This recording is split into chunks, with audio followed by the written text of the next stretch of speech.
So you had a good weekend though? Yes. Good. I don't remember what happened, but so I guess that was good. Yeah. Yeah. If there was nothing troubling that stuck in your mind, It's good. no news I is won good I news. won a jar of candy. Lindsay Churchill, Caleb's wife, is really into Valentine's. That's one. I mean, she does a great job like throwing parties, stuff like that. But so this was like a guess how many pieces of candy are in the jar, and you get to keep the jar thing. So I won that. So it was good. Nice. It's like the last thing I need. When you're my age, a jar of candy is what you will not need. I don't think I need it either. So I was just sitting here like I had a couple of the sweet tarts last night. I think I was actually thinking I need to like ration myself, like give a really strict rule, like Yeah. one Reese's cup per week or something. Yeah. I'm actually glad you have, the gray in your hair, because that way people don't realize like how much older I am than you. So Yeah, it's the most one of the most more confusing things about me. yeah. Yeah. All right, we got some folks on. Hey everybody, good to see you. We missed last Wednesday. There was a lot going on, and actually that's the same thing that's gonna happen this week. We'll do Monday this week, and then next week we'll try to get back to two again. In just a bit here, we're going to be in Matthew 17, and we're at least going to try to get through the first 13 verses of Matthew 17. We'll see how it goes. So what we had originally began to do in Matthew is look at the sermons of Jesus in Matthew, but we ended up kind of getting not bogged down, but we wanted to go through this section where Jesus has a lot of dialogue, and it's a fairly central part of the book where, Peter's making the confession about who Jesus is. We're about to see him be transfigured on the mountain, which is a very significant event in his ministry. So we decided to go ahead and just slow down and look at these things. So at the end of chapter 16, Jesus, after Peter makes the confession, Jesus begins to tell them that that he's going to go to Jerusalem and he's going to suffer, he's going to die. And obviously Peter's got some trouble with that. He calls him out on it, and Jesus calls him Satan. Get behind me. And then Jesus says that thing at the end of chapter 16 about, if we wish to come after him, we have to deny ourselves. And if we're seeking to save our life, we're going to lose it. But if we lose our life for his sake, we'll find it. And we had a lot of good things to say about that. We didn't really address verse 28 in Matthew 16. So I thought we could maybe just for a second point out that at the end of chapter 16, Jesus says, "Truly I say to you, there are some of those who are standing here who will not taste death until they see the Son of Man coming in his kingdom." Ben, did you want to comment on what you think Jesus might be talking about there? What's going on there? Yeah, I mean, I think this coming in his kingdom language and the reference to him being the Son of Man in verse 27 points back to Daniel chapter 7, which is a prophecy Jesus would tap into a lot. And a lot of times when we read those passages about coming in the clouds and all that kind of stuff, we think about it as him coming down in the clouds to earth, which there's a couple of New Testament passages that kind of use that language. But actually in Daniel, the coming in the clouds is about how one who appeared like a son of man would come in the clouds to take the throne in heaven. And in Acts chapter 1, that's what Jesus did. Jesus ascended to the Father in the clouds to take the throne. And in Acts chapter 2, when he poured out the Spirit on the apostles and they began preaching, and then the gospel is preached, the king is preached in Acts 2. His kingdom is really launched, at least. I don't know. It's hard for me to tell because there's times Jesus talks about the cross being when he's enthroned and the resurrection and the ascension. But I know in Acts 2 is when you could see the kingdom. The kingdom had been launched, and it was something that was visible in people's lives and on earth. So to me, that's what this is pointing to, that he's tapping into the prophecy in Daniel 7, which would be fulfilled not very long. I mean, just a matter of, I forget the exact dating on when this occurred, but within a year or two of this event on Pentecost in Acts 2. So that's my take.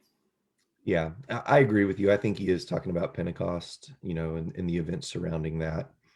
Some people think he might be talking about Matthew 17 here, where he goes up on the mountain just a few days later and is transfigured. But I think there's a number of reasons why that doesn't make sense. Some of which Jesus saying there are, some standing here who will not taste death. Between this statement and Pentecost, we know that there were some who died, some who didn't make it to that day. But 6 days later, it would seem strange for Jesus to make a comment like that. But the other part of that is, we're going to see when we read this here, after the transfiguration, Jesus didn't want any public proclamation of what happened on the mountain yet. So, there's certainly some things to talk about there. But no, I appreciate that thought. Looks like Ed's backing you up on that.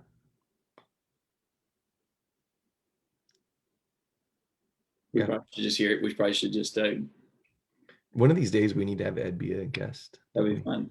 Yeah, we should if Ed's cool with it. Yeah. All right. I'm going to read Matthew 17, 1 through 13. 6 days later, Jesus took with him Peter and James and John, his brother, and led them up on a high mountain by themselves. And he was transfigured before them, and his face shone like the sun, and his garments became as white as light. And behold, Moses and Elijah appeared to them, talking with him. Peter said to Jesus, "Lord, it is good for us to be here. If you wish, I will make 3 tabernacles here, one for you, and one for Moses, and one for Elijah." While he was still speaking, a bright cloud overshadowed them, and behold, a voice out of the cloud said, "This is my beloved Son, with whom I am well pleased. Listen to him." When the disciples heard this, they fell face down to the ground and were terrified. And Jesus came to them and touched them and said, "Get up, and do not be afraid." And lifting up their eyes, they saw no one except Jesus himself alone. As they were coming down from the mountain, Jesus commanded them, saying, "Tell the vision to no one until the Son of Man has risen from the dead." And his disciples asked him, "Why then do the scribes say that Elijah must come first?" And he answered and said, "Elijah is coming and will restore all things. But I say to you that Elijah already came, and they did not recognize him, but did to him whatever they wished. So also the Son of Man is going to suffer at their hands." Then the disciples understood that he had spoken to them about John the Baptist. This is pretty amazing. I mean, you put this story right after the confession of Jesus as the Christ in chapter 16. This is a kind of peak gospel story is in terms of just the greatness and grandeur of the moment, and to be able to be there and experience it. Like if you played the game of, pick a time in the ministry of Jesus, if you get time travel and dropped in and watch it happen, this obviously would be really high up there. And I know it was a big deal. I mean, it's not just it sounds like a big deal to us. There's so many details that we'll get into, but I know it's a big deal for them too, because in Peter's second letter, of all the events he could have highlighted to affirm his apostleship and how Jesus had granted him a unique role in the kingdom as an apostle, this is the moment that Peter pointed back to, and there were a number of reasons why he did, but the fact that he pointed back to it shows you how much of an impression it made on him, how important it was to him in his understanding of Jesus. And I think this is a great passage, especially pairing what we talked about the last couple of discussions at the end of chapter 16, just to appreciate who Jesus is and how we're supposed to respond to him. This is a really, really great story in that regard. Yeah, very good. So you're bringing up 2 Peter chapter 1, verse 7, I think it is where he kind of brings up specifically this moment on the mountain, and when he heard the voice and when he saw Jesus transfigured. It's interesting, isn't it, that Jesus tells them in verse 9 here, "Don't tell anyone about this until I've risen from the dead." And we don't have any record of them telling it to anyone. Doesn't sound like they told anyone about it as far as we can tell.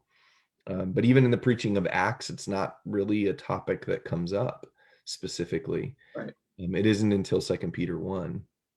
You know what I really like about that context too? In 2 Peter 1, Peter kind of tells a story in the first, it's not a story. He tells the truth in the first number of verses of that chapter of Second Peter 1 that sound a little bit like a fairy tale.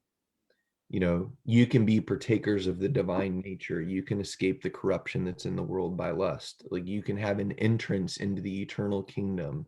And somebody's like, yeah, I've heard these stories before of like kingdoms and change and, frogs becoming princes and all that stuff. Like, that's just a bunch of fairy tales.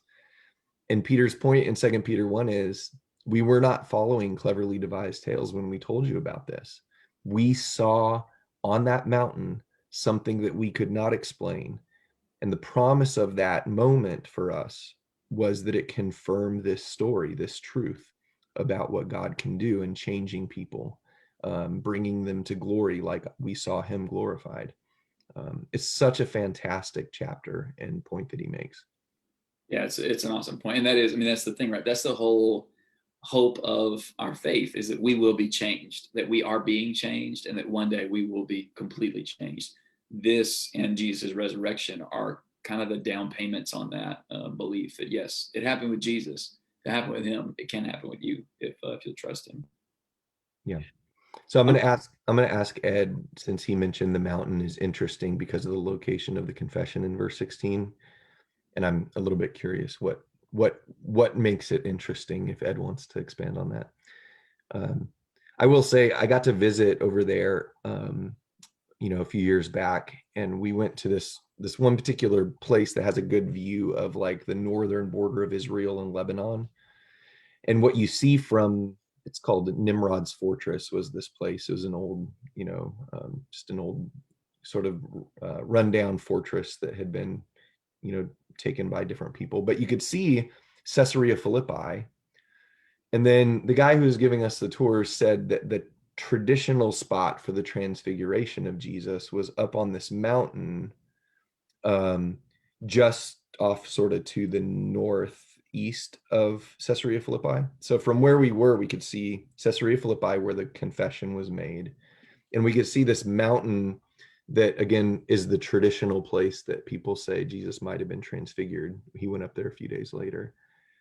And honestly, on my trip to Israel, it was probably the most moving place that I stood. Like thinking about the significance of the confession and the transfiguration, whether or not that's exactly where it happened, was a fairly emotional experience for me.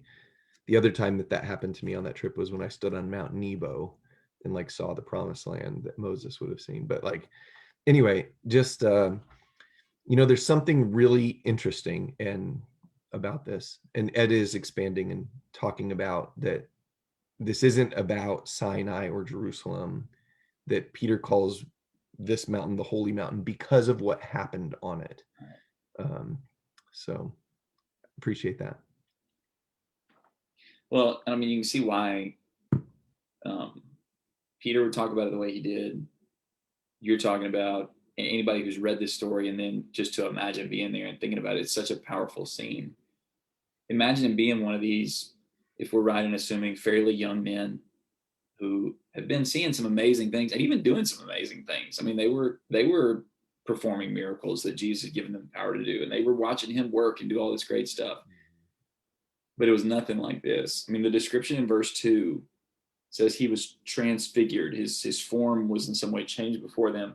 And then it says his face shone like the sun, and his garments became as white as light.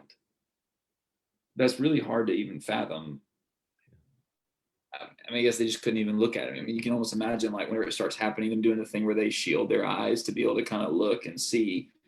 And then besides that, especially for them, for some Jewish boys who've grown up reading the prophets, reading the Torah in Sabbath, all the, observing Passover every year and all that kind of stuff that they were doing. Not only is Jesus this incredible teacher, rabbi, leader that they've been following there being transfigured, but they also see Moses and Elijah. And I have no idea. I've always wondered how they knew it was Moses and Elijah, if it was like a name tag situation or they just introduced themselves or what it was. But however it was, they figure out it's Moses and Elijah there. This would be overwhelming because of mean, these are all people that God had clearly sent, God had been with, God had empowered, God had done incredible things through in history. And now Jesus is one of them. It would be such an affirmation of, hey, our guy, the one we're following, he is one of the big, he's one of the big three. I mean, David's not in here, but other than David, this is it. Like David and Abraham, I guess, the only one's missing. We're in with the right guy if he's with Elijah and Moses. That kind of seems to be their mentality. Because Jesus was with Elijah and Moses, this is great, Yeah. which is kind of going to turn on its head. But yeah, no, very good. Yeah, I've wondered the same thing. Although I mean, I suppose it wouldn't be strange for Jesus to be like, hey, what's up, Elijah? What's up, Moses? Like, I mean, they could have overheard the conversation, or they could have just introduced themselves for sure. Ed said they had seen the movie, so that's good. Yeah, you know, Ed pointed this out in the comments, but this something like this happened with Moses on Mount Sinai. And actually, Paul would write about this in Second Corinthians, chapter 3, that when Moses went up on the mountain and his face shone because he was, in the presence of God, and he came down from the mountain, he actually put a veil over his face so that the children of Israel would not see the glory of his face fading away, which was kind of a foreshadowing that covenant God made at Sinai with Moses was eventually going to fade into something more glorious.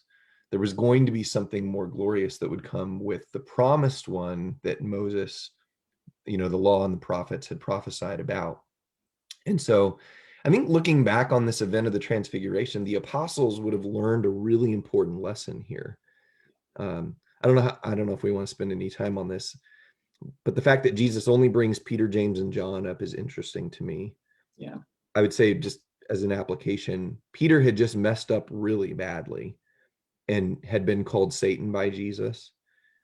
And Jesus still allows him to be a part of this very important moment.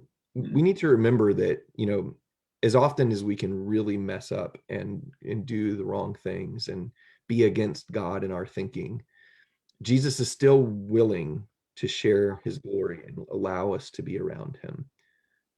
I like that Peter is here on this occasion. But yeah, so, like you said, you got these three very important individuals in Judaism. Now, obviously, at the moment of this, most of the leaders of the Jews are rejecting Jesus. And probably what they would have been saying is, we're not going to listen to this guy. What we're going to listen to is the law and the prophets. We're going to listen to Moses and Elijah. And so now you've got Peter seeing these three and making this comment, hey, let's build tabernacles for you three. In Peter's mind, you guys are all equal. That's significant for him to be admitting that Jesus is as important as Moses and Elijah and the law and the prophets. That's significant. But what did this event really mean? God takes the two away. Yeah. And says, this is my son, listen to him. I mean, essentially eliminating the option for them to go to Moses and Elijah for counsel now. Right. This is one of the most important, paradigm shifts in history, that God was going to take the old covenant, the law and the prophets, fulfill them in Jesus Christ, and then have them go away, in a sense, or be the foundation for what really he was going to be glorified in Jesus. This is a very, very significant event in their lives, in history. What an amazing thing happened that day. Yeah, absolutely.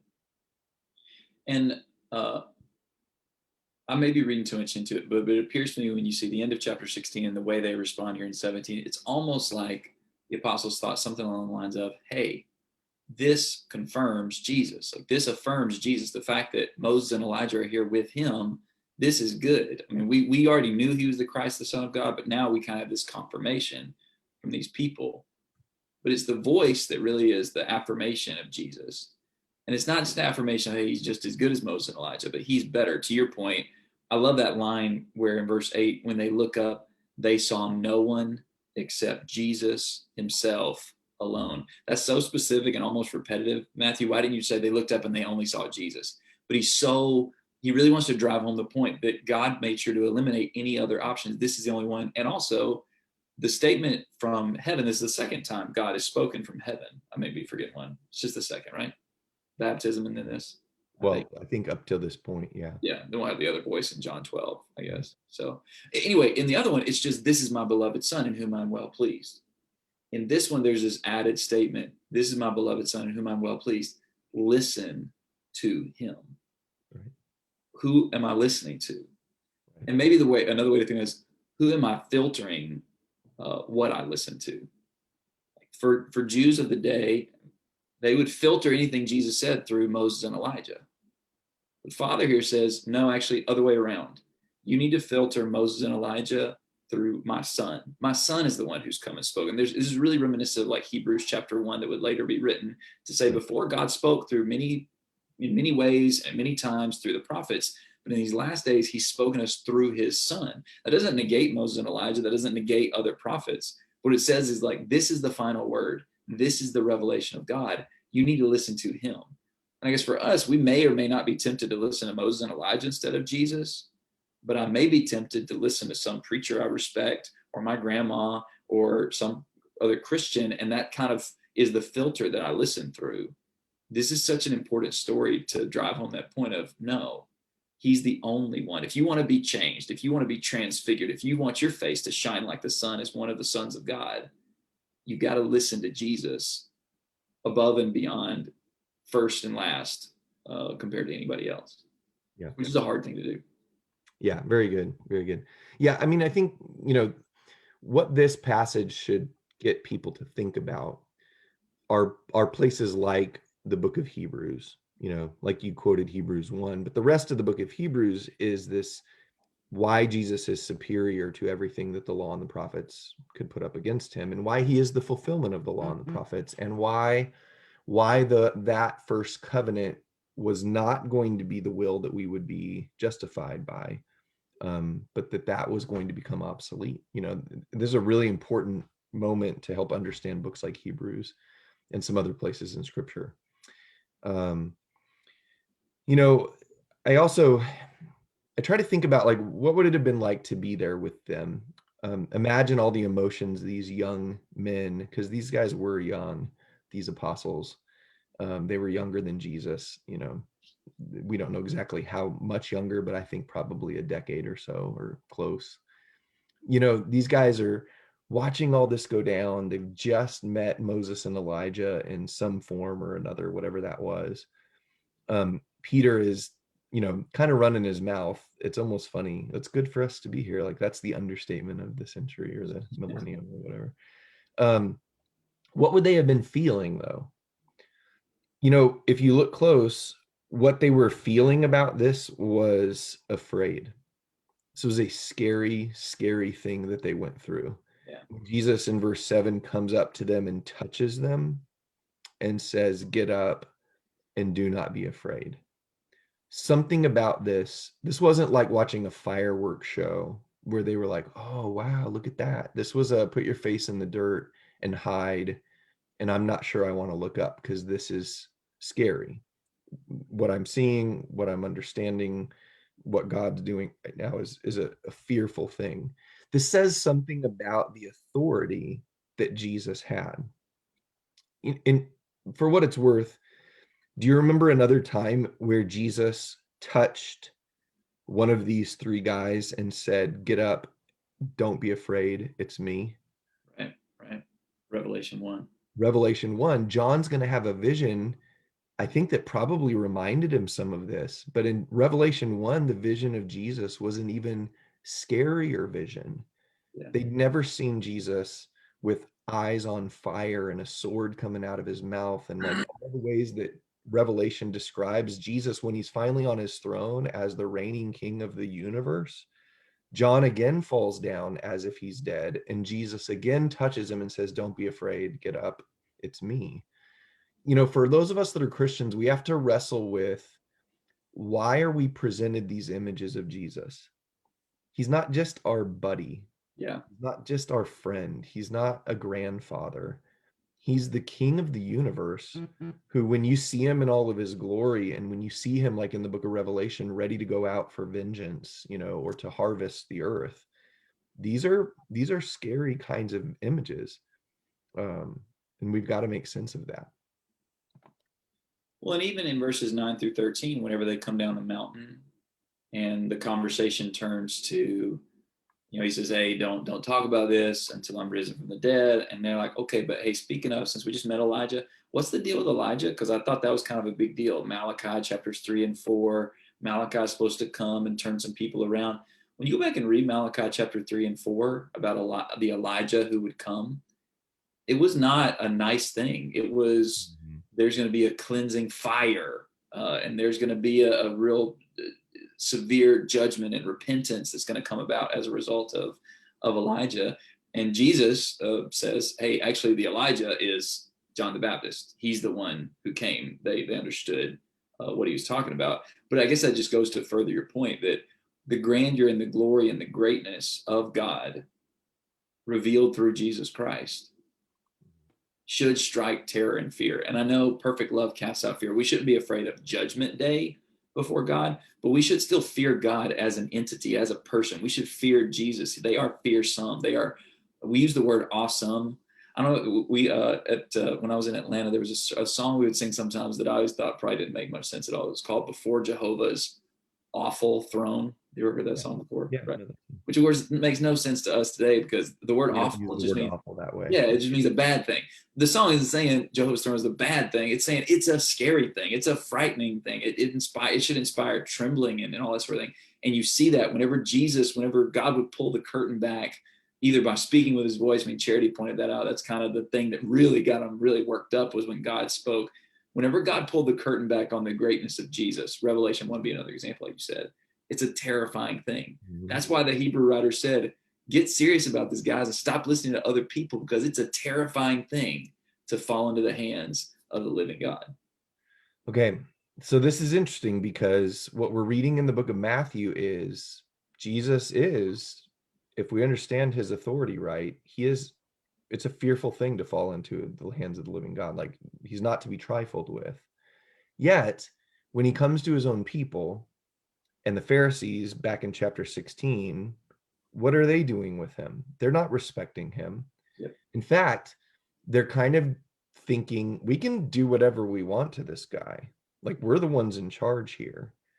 So I think it's interesting that at the end of this conversation that we read, his disciples bring up the scribes, and they're like, hey, what's this thing about the scribes saying Elijah's got to come first? And Jesus essentially says, hey, they're right about that.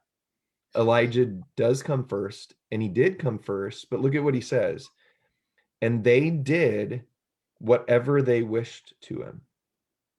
And oh, by the way, they're going to do whatever they wish to me. Yep. Now, why is this important? Today we preach Jesus to people, and here's the reality. They can do whatever they wish to him or with him. They can. They can reject him. They can blaspheme him. They can ignore him. He even submitted to mankind killing him. Mm-hmm. But what's the point of all of these things? He's going to come back from the dead. And it doesn't matter what you've done to him. What matters is what he's going to do with you. Yep. So you better do the right things with him. You better get this confession right. You better understand, like, when God glorifies this one and says your only hope's in him, you don't just toss him aside. It's I don't know if it's ironic or whatever it is, but the scribes got the answer right about John the Baptist, or Elijah at least, but then didn't hear him. Mm-hmm. Some of the scribes knew the things about the Messiah. Jesus would even ask them stuff like that, like, hey, the Messiah, whose son is he? Now, they may not have gotten the fullness of it, but they didn't do with it what God expected them to do, or they should have done. And this was just a little taste of the glory that Jesus would claim whenever he did come into his kingdom. I mean, 1628 makes it feel like end of that episode, and now we're on to a new episode in chapter 17. But no, Matthew, it was just 6 days later, Matthew's saying, he's connecting it, that he's going to come in glory. And I think that takes us back to 1627, where it says, "For the Son of Man is going to come in the glory of his Father with his angels, and he will repay every person according to his deeds." We're going to see this later in the book of Matthew. The people surrounding Jerusalem who rejected Jesus most directly, they had a special judgment. All of us are going to face that. Right. Am I someone who's going, am I going to obey the voice of the Father? This is my beloved Son. Listen to him. Yeah. Or am I going to listen to other voices, my own, my culture, my religious heritage, my family, whatever? God says, if you want to be judged righteously in the end, if you want to be judged, well, judged right, if you want to be judged as righteous in the end, listen to the Son and be saved, or reject the Son and he'll be angry with you. Psalm 2. Yeah, very good. Very good. So Laura asked a question about verses 11 and 12, and why is, verse 11 talking about the future, but verse 12 says it's already happened. I don't have a great answer for the reasons why Jesus talks like that. I've wondered that myself. Or if he's just sort of going along with what they say, because he's been predicting the coming of the kingdom, and they're like, well, doesn't the scribes say Elijah has to come first? And he says, yeah, Elijah is coming and will restore all things. In fact, I'm telling you, he already did come. Now, maybe the idea here is he came, but the restoration of his work was still ongoing. So yeah, Eric, Ed's probably going to do a better job of answering some of that, but yeah, this is probably a simple-minded thing, but I kind of see it. There's parts in First Corinthians where Paul will say things, you're like, wait, what? But then you read it and you're like, whoa, okay, that's what everybody was saying, and he's just quoting them. That's how this feels to me too. That Jesus, like, yeah, Elijah is coming, and actually, I'm telling you, he already came. Like, they were right about that, except they didn't accept it when it happened at some points you made just a second ago. Yeah, yeah. So we're out of time. I don't know if you knew that, but lucky for us, because we don't have anything else to say about verb tenses and stuff like that. So that's right. That's right. Don't ask such hard questions. I'm just kidding. I'm kidding. Like, or no, just ask them right now, like at 12:58 or 11:58 Central. Like, that's the time to ask them. It's fine. All right. So like we said, we'll pick up here, Lord willing, next Monday, and we'll try to get 2 sessions in next week. But good to see y'all. Thanks for being with us. Thanks always for the great comments, everybody. This is really cool today, encouraging. Yeah, it's fun. I have to go back and read them now. So, yeah. All right. Love y'all.